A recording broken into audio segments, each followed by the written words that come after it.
Hello everyone. आज की video है टाइम स्पीड एंड डिस्टेंस का पार्ट 5। तो आज की वीडियो में हम बेसिकली करने वाले हैं या रूबरू होने वाले हैं बोट एंड स्ट्रीम, या बोल सकते हैं हम हिंदी में नाव और धारा से। ठीक है, तो टाइम स्पीड एंड डिस्टेंस में ही ये टॉपिक आ जाता है।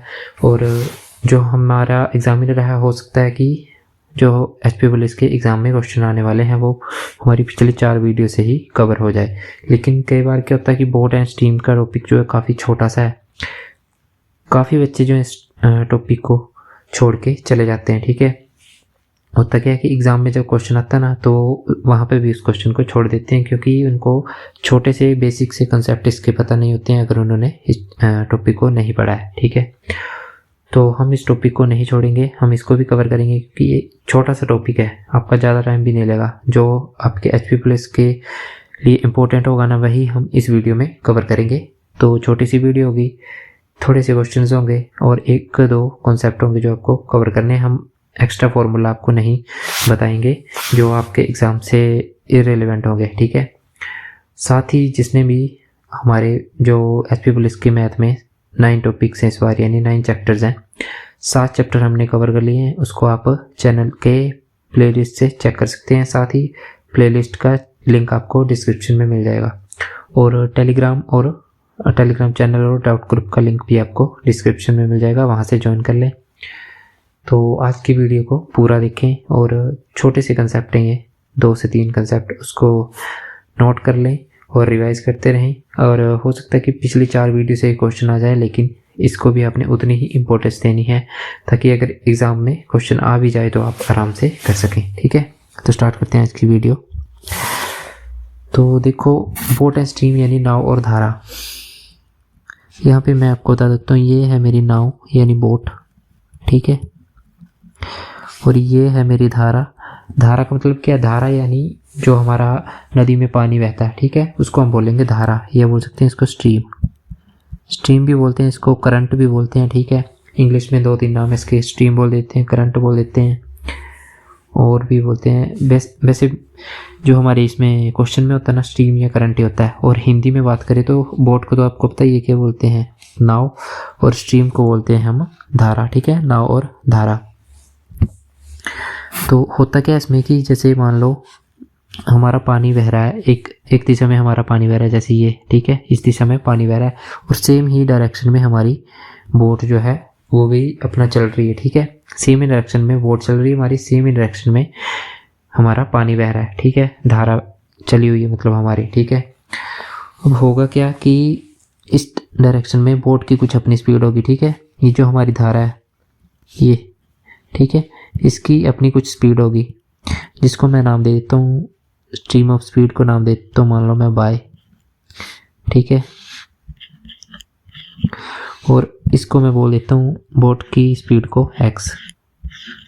ठीक है, तो यहाँ से हमें कुछ 2 से 3 टर्म में पता होने चाहिए इस टॉपिक को पूरा कंप्लीट करने के लिए। जैसे जब भी ना नाव और धारा एक ही दिशा में जाएंगे तो उसको हम बोलेंगे डाउन स्ट्रीम।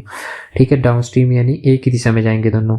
अब देखो, आप डाउन स्ट्रीम से ऐसे पता लगा सकते हो कि जैसे सीढ़ियाँ चढ़ना आपके लिए उतरना आसान होता है। कहीं पे भी मान लो उतराई आ रही है कहीं पे भी, तो आपके लिए वहाँ पे जाना आसान होता है, लेकिन जहाँ पे भी चढ़ाई आती है वहाँ पे मुश्किल होता है। तो यहाँ पे देखो, इसकी स्पीड ज़्यादा होगी। जब भी नीचे जाएगी बोट, मतलब बोट भी सेम दिशा में होगी, हमारी धारा यानी पानी जो बह रहा होगा वो भी सेम दिशा में होगा, तो हमारी स्पीड ऐड हो जाएगी यानी ज़्यादा होगी। और जब उल्टा होगा, मान लो ये बोट जा रही है हमारी, यहाँ से बताता हूँ मैं आपको, बोट जा रही मेरी ऊपर की दिशा में, और मेरी पानी जो बह रहा है वो नीचे की दिशा में। अब देखो, बोट ऊपर की तरफ को जोर लगाएगी, और जो हमारी गति है पानी की वो नीचे की तरफ को। तो देखो, थोड़ा सा गति में डिफरेंस पड़ेगा इसकी बोट की, यानी नाव की गति में थोड़ा सा बोल सकते हैं कि ठहराव आएगा, कमी आएगी। क्योंकि पहले जब दोनों एक दिशा में जा रहे थे तो पुश मिल रहा था, इसको नाव को पुश मिल रहा था नीचे की तरफ को, क्योंकि पानी भी नीचे की तरफ जा रहा था। अब पानी नीचे की तरफ जा रहा है, बोट हमारी ऊपर की तरफ जा रही है, तो क्या होगा कि बोट की गति कम हो जाएगी यानी माइनस हो जाएगी। तो बोट की गति से यहाँ पे हम क्या कर देते हैं, माइनस कर देते हैं स्ट्रीम की गति यानी धारा की गति को, नाव की गति से धारा की गति को माइनस कर देते हैं। तो ये आपको पता होना चाहिए। ठीक है, यहाँ पे करते हैं हम मेन डिस्कस कि डाउन स्ट्रीम क्या होती है, अप स्ट्रीम क्या होती है। ठीक है, downstream, if a boat or a person is moving with the stream or in the direction of the stream, यानी यदि कोई नाव या व्यक्ति धारा के साथ या धारा की दिशा में चल रहा है। जैसे मैं आपको बता रहा था कि बोट इस साइड जा रही है मान लो, और हमारी धारा भी इसी सेम डायरेक्शन में जा रही है, तो उसको बोलते हैं हम डाउन स्ट्रीम या अनुप्रवाह। या फिर आपके क्वेश्चन में आएगा कि धारा के अनुकूल, अनुकूल यानी धारा के साथ आएगा आपके क्वेश्चन में, या धारा के अनुकूल आएगा। ठीक है, तो उस दिशा में होगा तो क्या होगा हमारा कि जब भी दोनों एक दिशा में हो गए ना, तो उसको बोलते हैं हम अनुप्रवाह या धारा के अनुकूल। अब आ गया अपस्ट्रीम।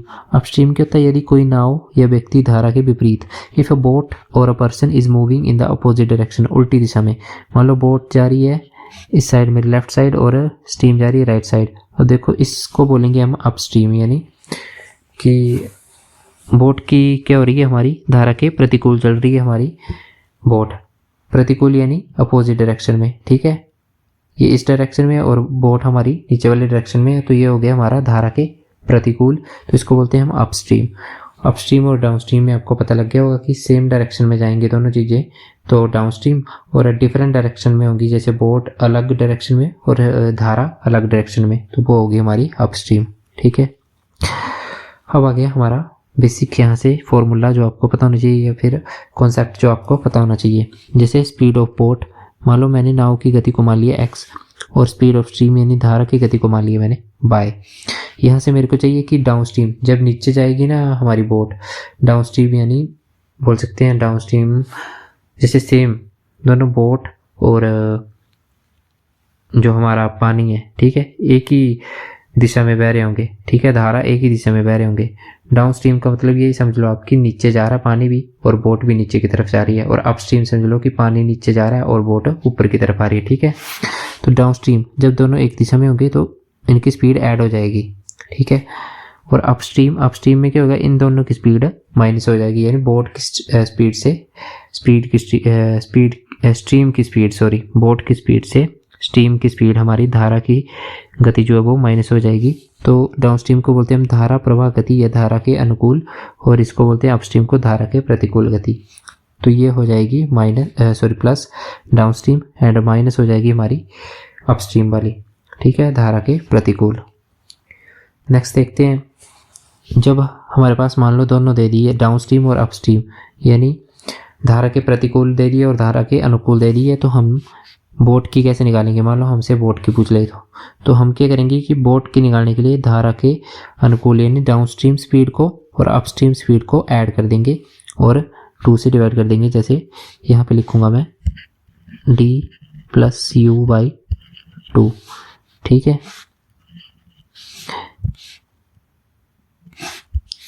इसको लिख दूंगा मैं d + u/2, तो ये हो जाएगा मेरा स्पीड ऑफ बोट। और मेरे से पूछ लेते कि धारा की गति यानी स्ट्रीम की या करंट की यानी पानी के बहाव की गति पूछ लेते हैं, तो वो हो जाएगी मेरी d - u/2। तो ये यहाँ से आपको पता लग गया होगा कि कैसे, अगर बोट की पूछेंगे तो मैं ये लगा दूंगा, अगर मेरे से पूछेंगे डाउन स्ट्रीम की, जब डाउन स्ट्रीम की पूछेंगे तो ये दोनों प्रोवाइडेड होंगी आपको, किसकी, नाव की गति और धारा की गति, ये दी गई होगी। अपस्ट्रीम पूछेंगे तो भी दी गई होगी। अगर इसकी पूछ लेंगे, नाव की गति पूछ लेंगे, तो ये दोनों दी होंगी डी और यू, यानी डाउन स्ट्रीम अपस्ट्रीम दी होगी। और धारा की पूछेंगे तो भी डाउन स्ट्रीम अपस्ट्रीम। धारा की गति निकालने के लिए हम माइनस करते हैं और नाव की गति निकालने के लिए हम प्लस करते हैं और डिवाइडेड बाय 2 कर देते हैं दोनों में। ठीक है,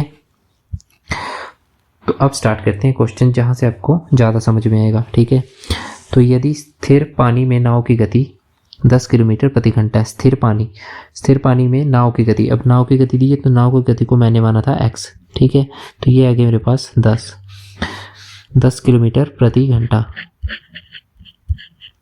मेरे से पूछा कि धारा की, कुछ नहीं बताया फिर से कि धारा की गति 3 किलोमीटर प्रति घंटा है, यानी y आ गया मेरा 3 किलोमीटर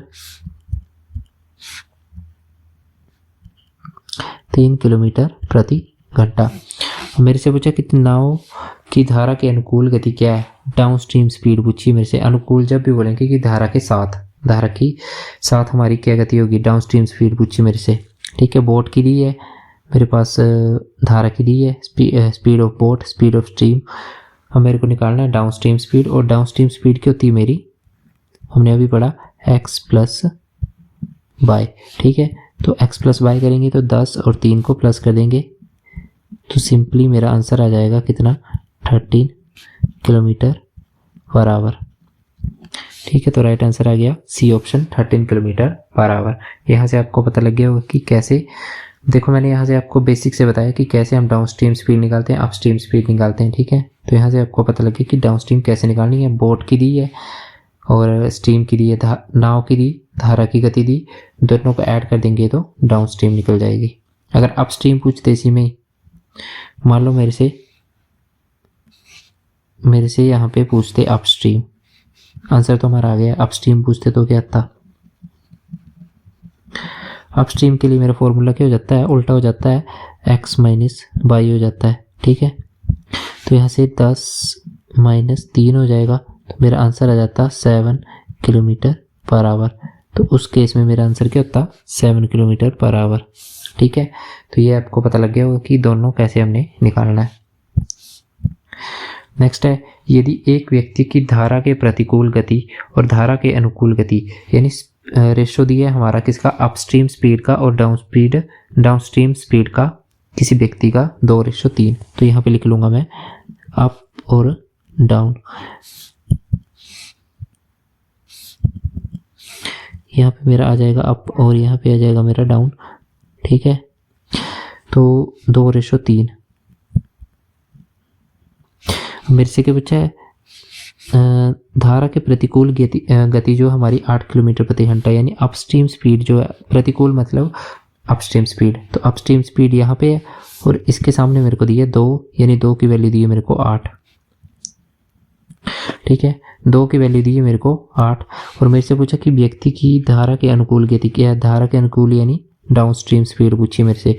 तो 2 की वैल्यू 8 है, तो 3 की वैल्यू कितनी हो जाएगी, मैंने आपको बोला यहाँ पे हम देखेंगे कि किससे मल्टीप्लाई हो रहा है, 4 से मल्टीप्लाई होगा तो 8 मिलेगा मेरे को। तो यहाँ पे भी किससे मल्टीप्लाई होगा, 4 से, 3 चौके 12 मेरा राइट आंसर हो जाएगा, ऑप्शन नंबर सी, ठीक है। तो ऐसे करना है आपने भी अगर इस तरह का क्वेश्चन आता है तो।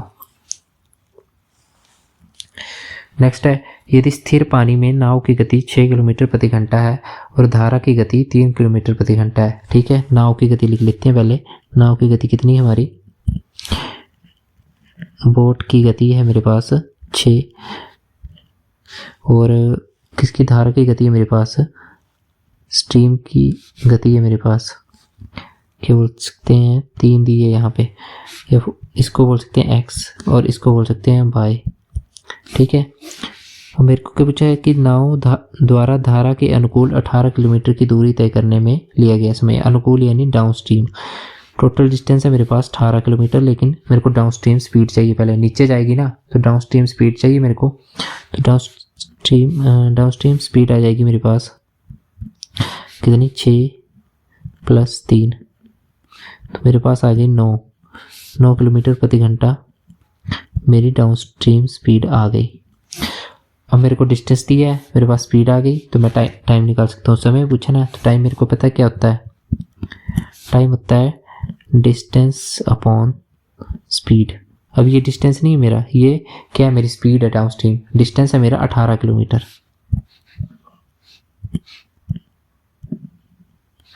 ठीक है। 18 और स्पीड आ गई मेरी कितनी, 9, तो 9 दूने 18, तो 2 घंटे मेरा टाइम आ गया। तो यहाँ से ऑप्शन नंबर बी मेरा राइट आंसर आ जाएगा, 2 घंटे, ठीक है। तो राइट आंसर यहाँ से मैंने निकाली है कितना, 2 घंटे। तो आपने भी ऐसे करना है जैसे क्वेश्चन में दिया है वैसे करना है। डाउन स्ट्रीम स्पीड पूछा तो डाउन स्ट्रीम, अप स्ट्रीम पूछा तो अप स्ट्रीम, ठीक है। बस आपको पता होना चाहिए कि डाउन स्ट्रीम में बोट यानी नाव और धारा की गति जो ऐड होती है, अप स्ट्रीम स्पीड में नाव और धारा की गति माइनस होती है। नेक्स्ट है, यदि एक व्यक्ति द्वारा धारा के अनुकूल 25 किलोमीटर की दूरी तय करने में लिए गए समय 5 घंटे है, ठीक है। धारा के अनुकूल बोला है इन्होंने, यानी डाउन स्ट्रीम, ठीक है, नीचे की तरफ। अब देखो 25 किलोमीटर इसका डिस्टेंस है और टाइम कितना है, 5 घंटे। तो यहाँ से मैं स्पीड निकाल सकता हूँ अपनी, ठीक है, तो कितनी आ जाएगी मेरी स्पीड, 5 से 5 बार गया तो स्पीड आ गई मेरी 5 किलोमीटर प्रति घंटा। ठीक है, स्पीड आ गई मेरी 5 किलोमीटर प्रति घंटा। तो व्यक्ति की धारा के अनुकूल गति क्या है, तो ये मेरे राइट आंसर आ गया। ठीक है, क्योंकि डाउन स्ट्रीम गया था ना, वो अनुकूल गया था। यहाँ पे लिखा है time taken by man to cover a downstream, और मेरे से डाउन स्ट्रीम स्पीड पूछी है। तो मेरे को डाउन स्ट्रीम इतना डिस्टेंस चला वो 25 किलोमीटर, 5 घंटे लिए। तो मेरे को पता है स्पीड क्या होता है, डिस्टेंस अपॉन टाइम। तो मैंने डिस्टेंस की जगह 25 भर दिया और टाइम की जगह 5 भर दिया, तो मेरा 5 किलोमीटर राइट आंसर। और डाउन स्ट्रीम में गया था तो डाउन स्ट्रीम स्पीड आ गई मेरी 5 किलोमीटर प्रति घंटा। नेक्स्ट है, एक नाव धारा के प्रतिकूल 40 किलोमीटर प्रति घंटे 40 किलोमीटर 8 घंटे में तय करती है, और धारा के अनुकूल 36 किलोमीटर 6 घंटे में करती है, तो स्थिर पानी में नाव की गति क्या है। अब देखो इस प्रकार के क्वेश्चन में क्या करना है कि जहाँ पे बोला कि बोट 40 किलोमीटर अपस्ट्रीम 8 घंटे में तय करती है और 36 किलोमीटर 6 घंटे में, तो still water speed of boat बतानी है। यानी स्टिल वाटर से आपका कोई मतलब नहीं, आपको सीधा नाव की गति बतानी है। अब आपको पता है नाव की गति कैसे निकालते हैं हम, नाव की गति होती है हमारी x, और ये निकालते हैं हम d प्लस u बटे 2 से। ठीक है, लेकिन यहाँ पे हमें d और u चाहिए। तो देखो प्रतिकूल अपस्ट्रीम स्पीड तो हम निकाल सकते हैं, डिस्टेंस कितना 40, डिस्टेंस कितना दिया है 40 दिया है, और 8 घंटे दिया है, तो 8 पंजे 40, तो 5 आ गई मेरी अपस्ट्रीम स्पीड। वैसे ही डाउन स्ट्रीम निकालेंगे तो 36, डाउन स्ट्रीम में कितना 6 घंटे में 36, यानी 36 किया वो 6 घंटे में, तो ये आ गया 6। तो ये आ गई 5 किलोमीटर प्रति घंटा, और ये आ गई मेरे पास 6 किलोमीटर प्रति घंटा। अब मैं यहाँ से निकाल सकता हूँ कि अपनी x, यानी यहाँ से बोल सकते हैं कि बोट की स्पीड निकाल सकता हूँ। तो कितनी आ जाएगी वो d प्लस यू, यानी 5 प्लस 6 इतना हो जाएगा मेरा 11 और बटे 2, तो ये जाएगा 5.5, यानी बी ऑप्शन मेरा राइट आंसर। ठीक है, अब जिसको समझ नहीं आया उसको फिर से बता देता हूँ कि इन्होंने बोला कि नाव धारा के प्रतिकूल यानी अपस्ट्रीम में 40 किलोमीटर चलती है 8 घंटे में। अब मेरे को निकालनी थी अपस्ट्रीम स्पीड। अब देखो अपस्ट्रीम स्पीड क्या होती है मेरी, यहाँ पे मैं सिर्फ स्पीड लिखता हूँ, स्पीड होती है मेरी डिस्टेंस अपॉन टाइम। अब देखो 40 किलोमीटर चल रहा है 8 घंटे में, तो 40 मेरा डिस्टेंस आ गया, 8 आ गया मेरा स्पीड टाइम, तो यहाँ से 5 किलोमीटर प्रति घंटा मेरी स्पीड आ गई। लेकिन कौन सी स्पीड होगी ये, क्या बोला प्रतिकूल, यानी अपस्ट्रीम स्पीड आएगी मेरी।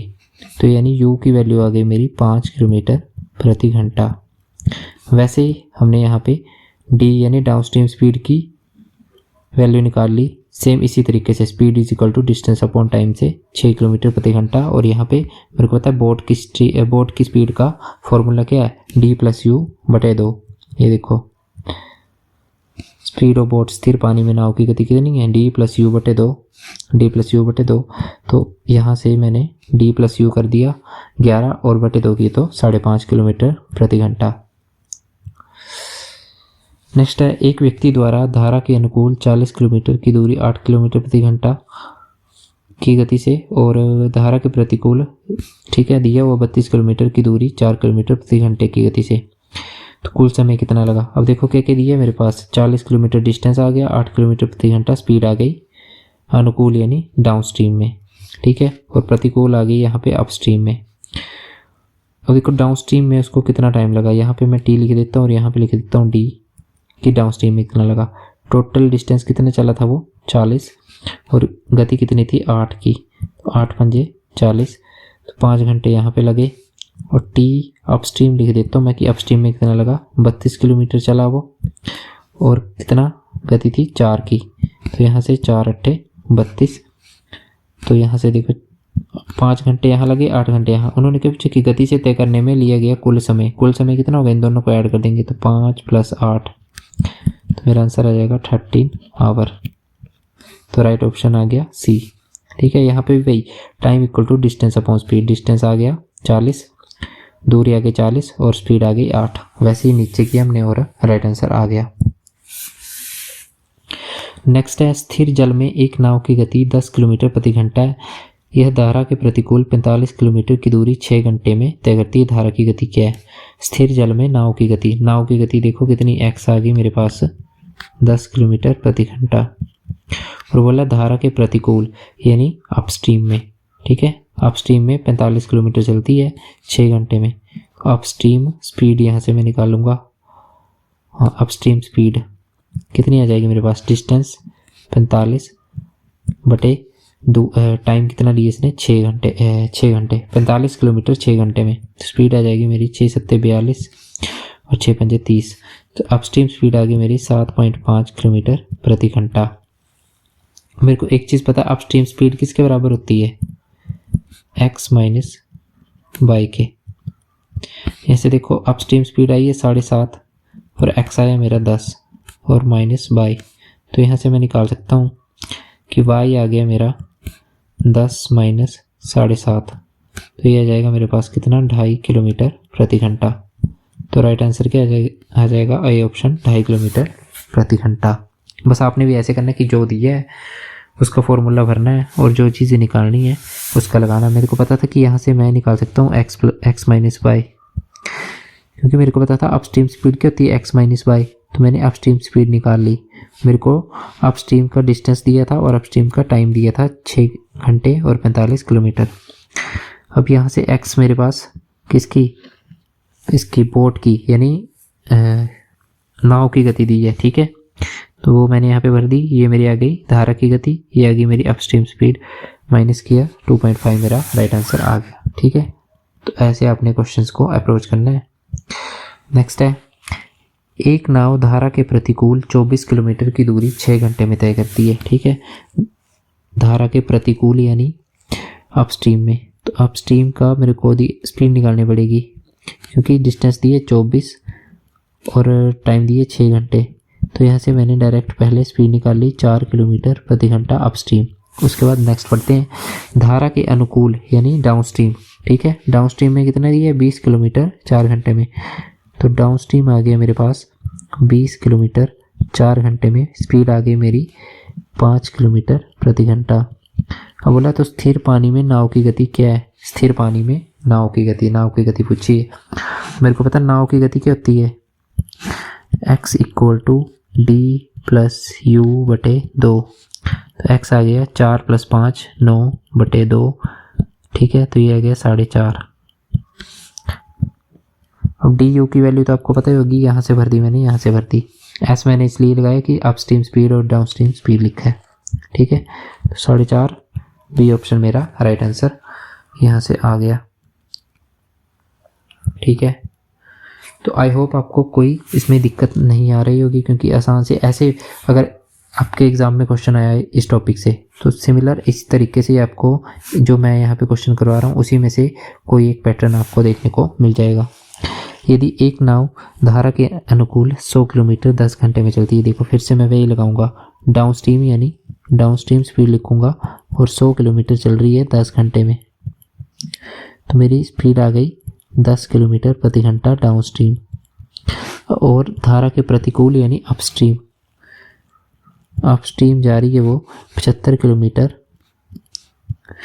15 घंटे में, ठीक है। तो 15 पंजे 75, तो यहाँ से 5 किलोमीटर प्रति घंटा मेरी किसकी आ गई, अपस्ट्रीम स्पीड आ गई। धारा की गति पूछी है, मेरे को धारा की गति पता है मेरे को कितने, y equal to D minus U बटे 2, तो मेरे को पता है डी कितना मेरा 10 और यू कितना 5, तो 10 को 5 से माइनस करूँगा तो 5 बटे 2, यानी मेरा राइट आंसर आ जाएगा यहाँ से 2.5। तो राइट ऑप्शन आ गया बी ऑप्शन 2.5, ठीक है, 2.5 किलोमीटर पर आवर। नेक्स्ट है, एक व्यक्ति स्थिर पानी में 3 किलोमीटर प्रति घंटा की गति से तैर सकता है। यदि धारा की गति 2 किलोमीटर प्रति घंटा है तो उसके द्वारा धारा के प्रतिकूल 10 किलोमीटर तैरकर एक स्थान पर पहुंचने और वापस आने में कितना समय।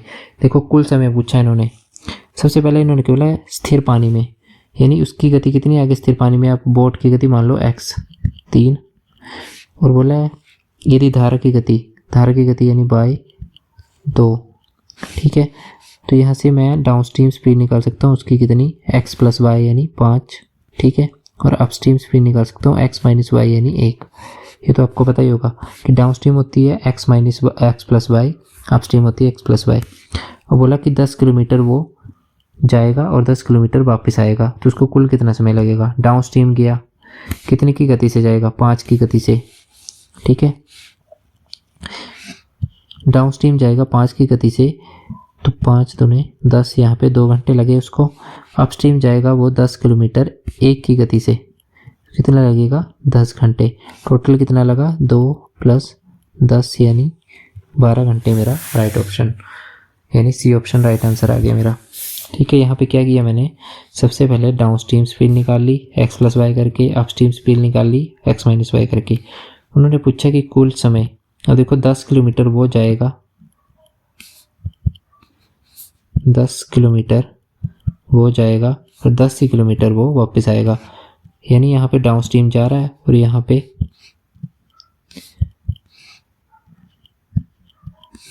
पे अपस्ट्रीम वो आ रहा है, ठीक है। यहाँ पे गति है उसकी 5 की, यहाँ पे गति है उसकी 1 की, अपस्ट्रीम जब आ रहा है। अब देखो 5 की गति से 10 किलोमीटर वो कितने, 2 घंटे में कवर कर लेगा, और 1 की गति से 10 किलोमीटर कितने में करेगा वो, 10 घंटे लगेंगे उसको। अगर 1 किलोमीटर 1 घंटे में कर रहा है तो आपको पता है 10 किलोमीटर 10 घंटे में करेगा, तो 10 घंटे यहाँ पे, 2 घंटे यहाँ पे, टोटल होके कितना कुल समय पूछा है वापस वहाँ पे पहुँचने और वापस आने में, तो 10 और 2 12, ठीक है। राइट आंसर आ गया मेरा 12 घंटे यानी 12 आवर्स। तो ये थे हमारे कुछ क्वेश्चंस नाव और धारा के।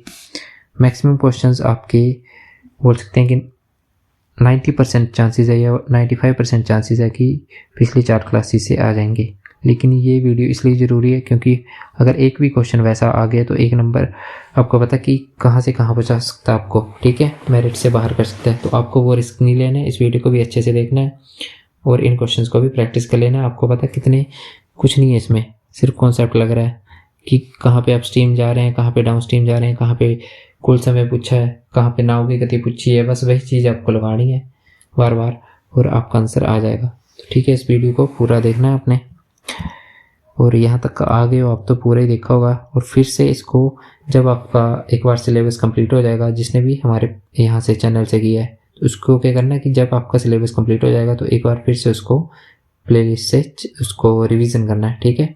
साथ ही टॉपिक वाइज प्रैक्टिस तो हम करवा देंगे उसकी, तो वहाँ से आपको रिवीजन शुरू कर देना फिर से। और तब तक के लिए शुक्रिया। वीडियो को लाइक, शेयर एंड कमेंट ज़रूर करें और चैनल को शेयर ज़रूर करें अपने दोस्तों में। धन्यवाद।